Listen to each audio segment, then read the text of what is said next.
యేసుక్రీస్తు నామములో పరిశుద్ధాత్మ ఆశీర్వాదమును ప్రతిరోజు పొందుకుంటున్న ప్రతి ఒక్కరికి హృదయపూర్వక వందనాలు తెలియజేస్తున్నాను. ప్రతిరోజు కూడా పరిశుద్ధాత్మ ఆశీర్వాదాన్ని పొందుకోవాలి. ప్రతిరోజు కూడా మనము ఆరిపోయేవారిగా ఉండొద్దు. దినదినము వెలిగించబడువారుగా, వెలుగుతున్న వారిగా ఉండాలి. ఈరోజు పరిశుద్ధాత్మ దేవుడు మనకిస్తూ ఉన్న వాగ్దానము దావీదు రాసిన కీర్తనలు 119 అధ్యాయము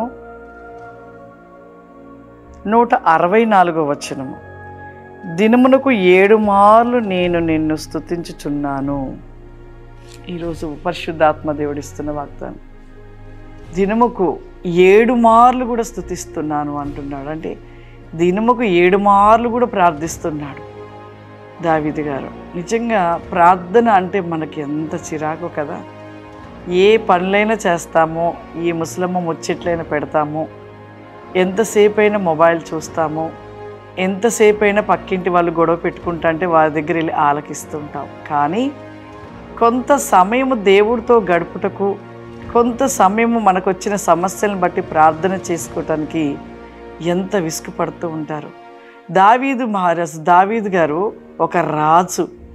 కానీ రాజు అంటే ఎంత బిజీగా ఉంటారు.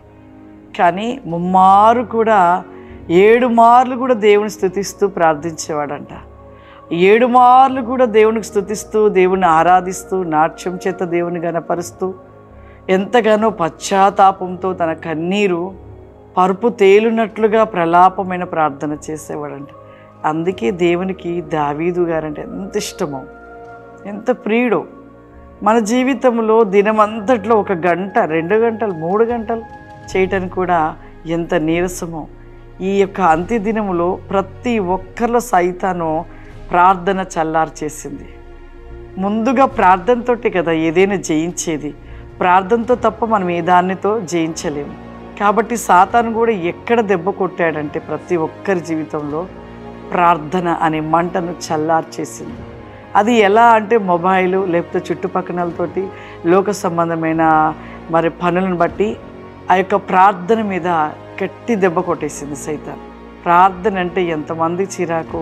కానీ ఆ ప్రార్థన అనుభవం కలిగి ప్రార్థనలో ఉన్నవారికి ఆ రుచి ఎంతకంటే అంత రుచిగా అనిపిస్తూ ఉంటుంది.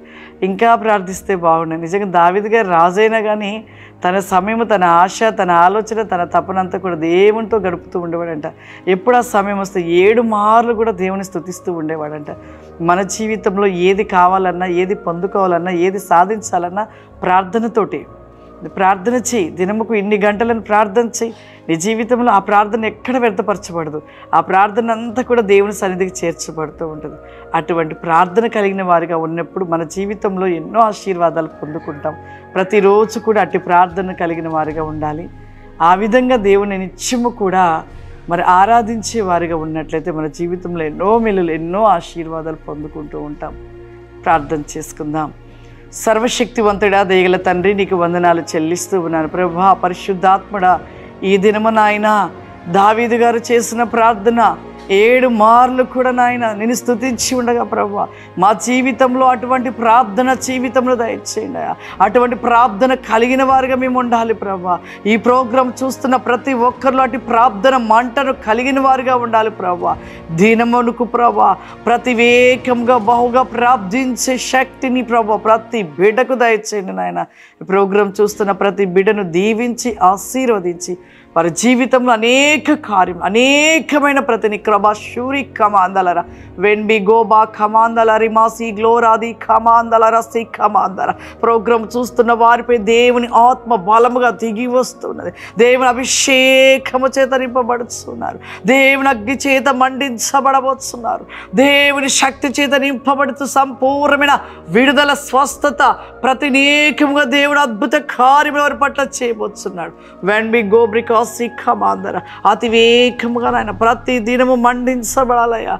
ఆరిపోయే వారిగా ఉండద్దు నాయన. ప్రతి బిడ్డ ప్రభా ప్రార్థన చేత మండుచుండును గాక నాయన. నీ ఆత్మ చేత మండుచుండును గాక ప్రభా. నీ అభిషేకము చేత మండుచుండును గాక తండ్రి. ఈ ప్రోగ్రాం చూసిన ప్రతి బిడ్డ జీవితంలో ఓ గొప్ప ఆశీర్వాదం ఈ తీరము అనుగ్రహించమని యేసు క్రీస్తు నామములో అడుగుచున్నాను తండ్రి. ఆమేన్. God bless you. దేవుడు మిమ్మల్ని దీవించును గాక. ఆమేన్.